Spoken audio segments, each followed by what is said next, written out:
Ooh, thanks, Hazel. Very good to be with you. And I convinced Rama to do 2 diseases, and I tried to get Gulam to do 3, and maybe that's why he got sick. Anyway, we're going to concentrate on the most important one, which he's been dealing with for many months this year, so it's current and topical and important. Gulam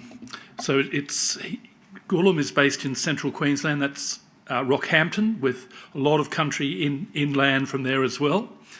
And so TB, most of you are aware, it's one of the 3 big diseases that the Gates Foundation has been pouring tens of billions into the control of. It's actually been, for most of the last 2 centuries, the #1 cause, infection-wise, of death in humans. And only for about 2 years there, COVID took over, but it's back to TB being the #1 cause of death in the world, and probably 1.5 million people die each year from TB. We've got a vaccine that's given to children that's only partially effective and more effective for TB meningitis. So here goes with the presentation. There's Woorabinda, inland from Rockhampton. It means kangaroo sit down.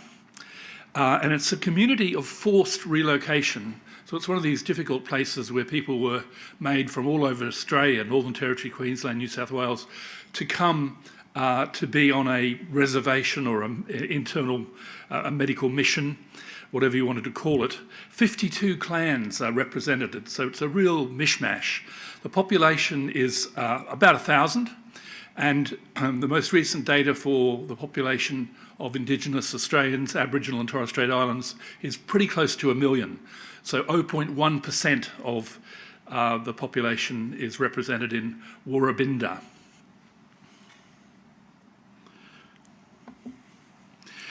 So the TB cases, they really don't look like they amount to very much. A case in 2011, 12, 15, 23. So you would think, well, what's all the fuss about? Why is this an outbreak? Well, critically these days we can do genetic testing to see whether the isolates are related to each other, whether they're linked. And that clearly showed that the cases in Woorabinda over that long period of time were linked to each other, genetically very similar to each other, suggesting transmission within the community. Some of you might be interested in meningococcal disease, as I am. 4 years ago, we had an outbreak of 4 cases at Splendour in the Grass near Byron Bay. And there were 4 cases of different ages. And we worked with the National Neisseria Network and genetically typed them. And all 4 of them were genetically different. So it does show you that genetic testing does add to what we do by way of epidemiology, contact tracing, and the like. So that gives you a bit of a better understanding and context. So this remote Aboriginal community has the history of people being made to go there. There's a lot of social mobility as a consequence. People have relatives all over Australia and they do move between different places.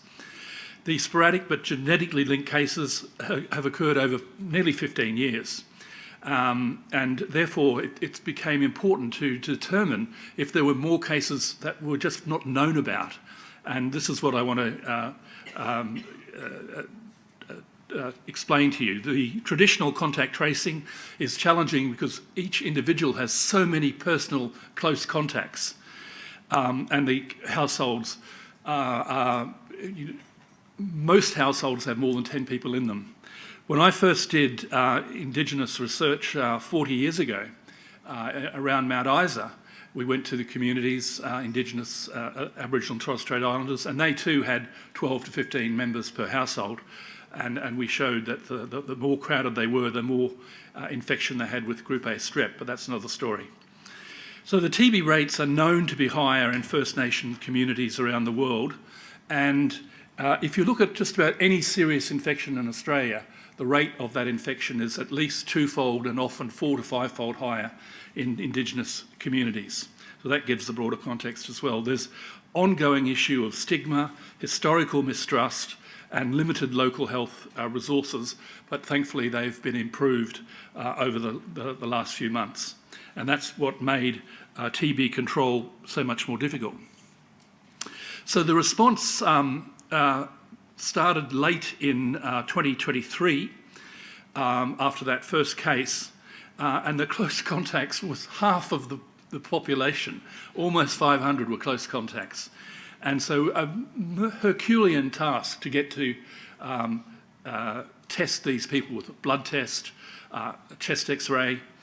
As you can see illustrated there, 71% of the close contacts were screened. So pretty good, but obviously leaving lots of people who might still have TB, whether it's latent TB, where you're infected but you've got no symptoms, or whether it's active. So they do a thing called break of contact screening. So they're close contact, they're tested, then they wait at least another 3 months and test again in case they'd only just acquired infection. And because it's a slow-growing germ, the mycobacterium, it takes that much longer to turn up positivity, and that's why they're tested again at least 3 months after the first test. So as I said, the TB workforce was increased from one nurse to 3, and half an of infectious diseases doctor as well. Don't know what the other half did. They were able then to look at break of contact as well. 170 of those have been completed, but still there's another 70 pending. What did they find? Here's some very interesting results. Just to reinforce that the community was mobile, and that contact numbers for active cases were almost half the population, and they felt it was clear there was long-term transmission happening. So community screening involves not just contact tracing, but the whole community. And as it's been emphasised at this conference and just about every conference I've been to in Australia, you've got to engage the community before you can get good cooperation. That's Gulam on the far right, as you're looking. That's Gulam there. He was actually my PhD student 20 years ago, and we're still very good friends. And of course, the team is more important than the public health physician. We're just one of a team. So how did they engage with the community? Well, the good old sausage sizzle was rolled out twice a week, and that got people to come, and there were blood tests on 2 separate days each week to test for TB as well. So come get tested, Wednesdays and Thursdays. Help to protect your community was a key message, and stopping TB was clearly the overarching goal. Education at a straightforward and convincing level that TB germs can live in the body without making you sick, and therefore, even if you're well, you still need to undergo this community testing. So here are the numbers I was getting to. Community screening, almost 600, 528 no TB, but 21 latent cases and 3 active TB cases. So there was a lot more TB than first met the eye. And overall, because 27 latent cases were found through contact tracing, there was 50. Now 50 out of 1,000 is about 5%. And if you look at the Australian figures, 5% of Australians have got latent TB. So, however, if you were born in Australia, it's less than 0.5% have latent TB. And if you're born overseas, it's more than 15% of people who have latent TB. So there you see that there were 10 active cases of TB that needed treatment straight away, and treatment is also offered to people who are latently infected to clear the infection. So the demographics of those screened, graphs can be pretty boring, but I'll make it simple. Those big blue ones are the babies. And so the rate of screening in young children and babies was not as good as it could be. As you can see, the orange ones are the people who actually got screened. So there's more work to do, and they're still working on it. Giving a bit of national context, the APY lands are somewhere around this part of the world, aren't they? There's been an outbreak there, 13 cases, 700 people tested. Murray-Lands, 5 cases and 9 latent, and some clusters in the Northern Territory as well. And these clusters have been followed over the last 20 plus years, as you see in this graph. So what's been happening across Australia, if you look at the dashed blue lines, that's the overseas born rate. So that's what I said already. And that's stayed pretty much the same as with so many infections. When COVID came, some transmission through social isolation was reduced for a couple of years, but then they came back. The red dash is Australian-born Aboriginal and Torres Strait Islanders, and you can see there the rate is variable and still an issue.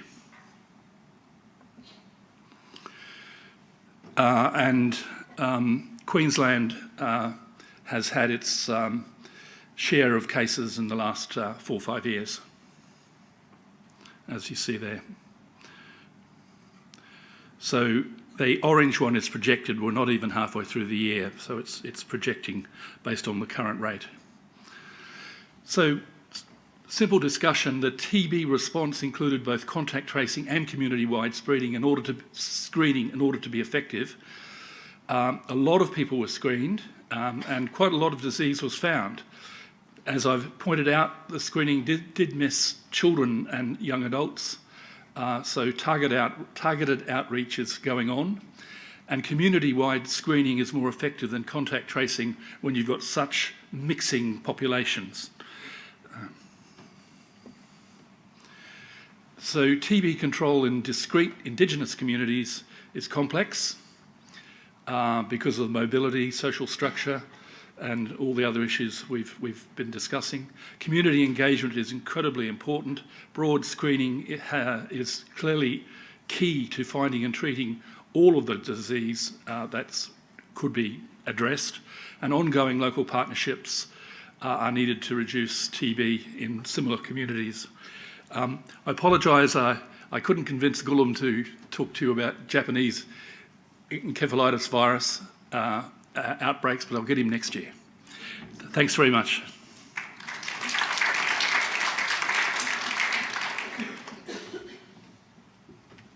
Run away in case anyone's got a question. No. Sorry, it's yours. Yeah, because Rob does have a flight to catch, he won't be able to join us when we have time for Q&A and a panel session later. So if anybody has any questions now in regard to their presentation on TB, please come up to the microphones. I'll just check if there's anything online.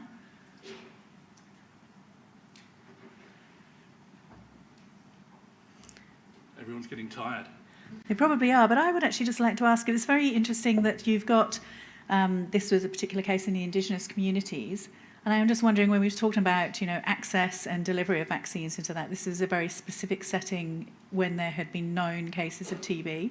But does anybody in the audience or otherwise yourself have any thoughts and comments around that challenge for access into our Indigenous communities? Well, TB is a problem just because TB is a problem, as I intimated, because the vaccine that we have, we give to children, and they are giving it to babies in Rockhampton and in the community, but it's only moderately effective, and it's not effective in preventing TB in adults. So that's why you need these community and case contact tracing approaches. So it's a disease worth preventing, and we need to get better vaccines, and they are being developed. There are very promising vaccines coming along, but nowhere near implementation yet, as far as I know. I'm getting signals that we have an online question for you.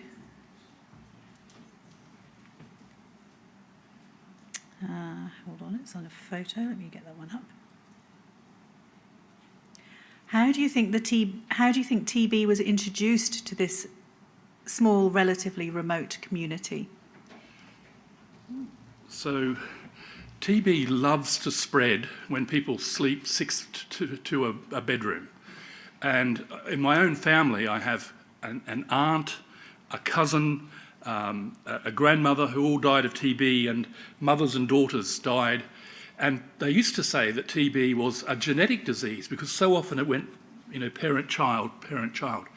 But actually, it's an infection, as was shown during the germ theory period of the late 1800s. So I'm just... How did it come into that So community? the community has 52 clans and has people that go in and out from all over Australia. So it very easily comes in. And once it's in there, it's clearly been spreading within the community. So it's not difficult at all for TB in crowded conditions. Now, the other thing is malnourishment in Africa is a huge predictor of TB being more common, and HIV co-infection. And those are the other two things that, apart from... and the other thing that I've just been reading about was choirs, and through singing and speaking and the like, it's very good at spreading TB, and it was also very good at spreading COVID. So these are respiratory bugs, whether they're viruses, whether they're bacteria, mycobacteria. The respiratory route is a common means of transmission, and so one is never surprised to see TB in even remote communities.